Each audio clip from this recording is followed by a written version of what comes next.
Hello, yes, my name is Scott Kaufman. I'm a microsprint chassis manufacturer located in Visalia, California. I have been building microsprints for roughly 19 years. The only part that I had always felt was missing was the safety equipment located in a seat, because seats that are mounted in sprint cars, micros, midgets, most sand vehicles, off-road vehicles, any kind of off-road racing vehicle, it's all a rigid type seat mount where the seat is actually bolted to the frame, and when the frame actually hits the surface it's racing on, your back will absorb all of that energy, thus creating back problems. The idea came to me one day after my stepson Austin. He rode a tire, car started flipping, went very high into the air, came down flat on the bottom frame rails, and his back absorbed 100% of the impact. The safety of the seat has changed. The most sanctioning bodies have a requirement that you run a head and neck restraint so you don't hurt your neck. But there is nothing that is mandatory in the industry to create or eliminate a problem that occurs when your vehicle crashes suddenly into the soil with no suspension. So right now what I'm going to do is I'm going to show you the one that I created. This is actually the third round of creations for the very first micro sprint midget mount. It takes two of these to mount underneath the seat. So basically the 1-inch bore affixes to the 1-inch seat tube that's mounted underneath your micro sprint or midget seat. But the way the micro sprint one is, it's 3 pieces.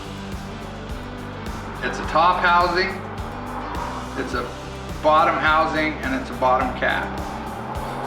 The top and the bottom housing have bolts that hold it onto the structure at all times, and the pistons have a 1/4-inch bolt hole through them, and there's a piece of high compression foam that's inside here.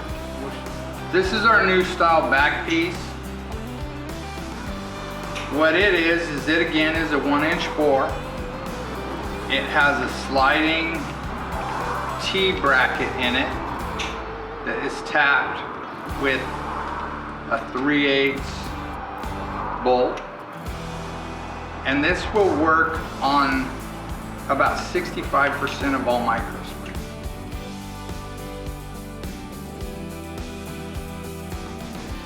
This was what I would call prototype 1 for a sprint car. What it is, as you can see, it's a 2-piston assembly. The foam actually goes into the cylinder. We have caps that are on the bottom that unscrew, so when it's mounted to the vehicle, you can unscrew these caps and replace the foam when you're in an accident, because this foam is not designed to last forever. So just for purposes of so you understand the system, we have the cap screwed on the bottom. We don't have any bolts in the unit, so you can see the unit comes apart. It is a bottom, it is a top. We have a cylinder made in the top piece so that when it fits into the lower part, if for some reason you don't get it exactly true to form and it's not exactly 100% accurate, you have enough play in there for the pistons to still ride up and down. So what we did with this second round, I have a very good CAD draftsman who works with me, and this one, as you can see, is completely different than the microsprint one. This has a 1-inch bore, and it has 2 pistons that are on the back of the unit. And what we can achieve with this, we can achieve that you can either put it going forward in your sprint car. You can put it going back. You can put it flat on the bottom. If you're a small guy and you put spacers on your tube in your sprint car and you raise it up, you can actually put this onto the tube and run it on the flat bottom part of your seat. So this is the second mount. We built 5 of these because we wanted to do some testing with it before we actually went to market with it. The micro sprint one is done. It's ready to go to market now. The sprint car one, we have to show you the newest line that we built. And as you can see, it's significantly smaller. Because we had so many complaints about the weight on this one, we thought, okay, I need to go back to the drawing board and create something that is smaller.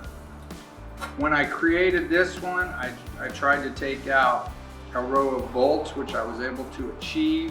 What I did is I took 3/8 of an inch off the bottom of the unit, 3/8 of an inch off the top of the unit. I took the dimensional hole that the seat currently mounts to and moved it to within 1/4 of an inch of the pistons. The previous one was 1.5 inches back to the pistons, thus eliminating a bunch of aluminum. We're still using the same pistons out of the other one because we did not want to change size of the pistons because we have all of our foam water jetted and we have thousands of pieces of foam, and it would be ridiculous for us to go ahead and just change it now when we have thousands of pieces. So with this being made compared to the one you were looking at previously, this weighs 1.875 pounds. The other one weighed a little over 3.5 pounds. When you added bolts to it, it weighed right at 4 pounds with the foam. This one, with tie bolts and the foam, weighs less than 2 pounds. So we were able to knock 4 pounds off of the complete unit, thus getting the whole thing down to roughly 5.5 pounds if you would like to add tie bolts to your seat mounts.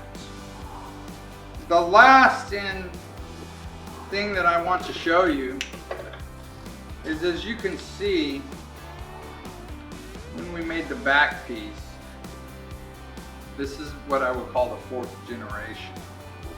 We started out with pieces to where they were flat and they were wide. And, well, in my thinking and trying to make something simple for someone, is I wanted to make it as user-friendly and as easy for someone to use. So we were able to actually recess the caps on both ends, thus creating a very smooth surface. So in case you happen to have your seat mounted and for some reason your belts had to roll over the top or roll around some portion of this mount, there's nothing sharp on it. Everything's radiused at least 10 degrees. So there's nothing that's going to cut your belts. We offer it in 2 different sizes, 2 different types, I guess, not sizes. There's the flat style that you would use on, let's say a Butler seat or a Ultra Shield seat, or even a carbon fiber seat that had a metal return coming off of the back of the seat that was square with the world. This is the newest design that I came up with. And what I was thinking was, a lot of customers will bring me their sprint cars for me to mount their seat.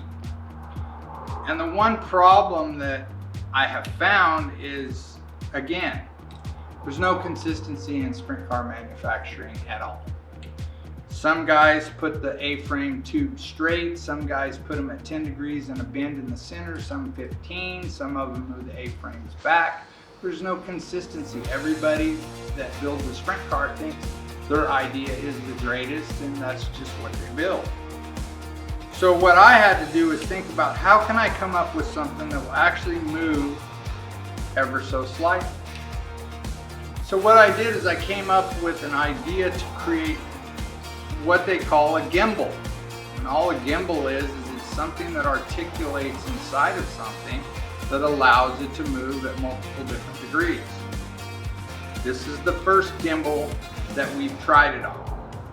The ones that we're going to go into production with, this allows you to move 10 degrees either way from center, top to bottom. The new ones are going to be able to go 15 degrees both to the right and to the left, as well as up and down. They're going to be made out of titanium, as I feel that aluminum is going to be too fragile in case of a side impact in a sprint car. I do believe that in a micro sprint, this is plenty strong enough, because micro sprints only carry a speed of maybe 80, 90 miles an hour in the States.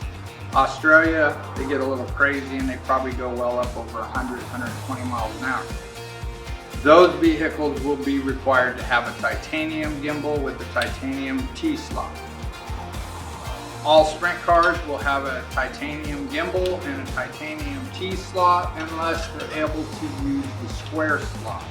So we will go ahead and end this portion of the explanation of the product, and we will spend the next few minutes talking to drivers. Thank you very much. Thank you, Tommy. I'm Scott again, and thank you for watching.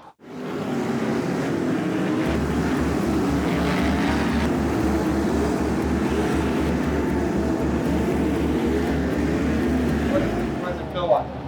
Well, that hole in entering one, I hit the hole, right? Yeah. And I was like, oh yeah, I'm going for a ride. But I was like, all right. It just sat and it was just good. My head moved a little bit, and then went around the top, and my car, it's really hooked up, so it's just wobbling, and I'm just sitting there, just hanging on like a deer life, but it's cruising just like a Cadillac.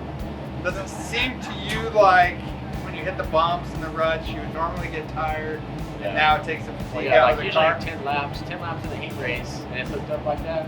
I got some weight knocked out of me, but right now, I got the car pretty fine. Good. Danny Faria Jr., and I'm running in the KOT series at Hanford tonight. We've been running it. This is our third race, and I haven't noticed any difference in the handling of the car, the way I feel in the car, any of that. Exactly the same as it does when it's mounted to the frame like normal. I mean, I haven't noticed any difference at all. Same.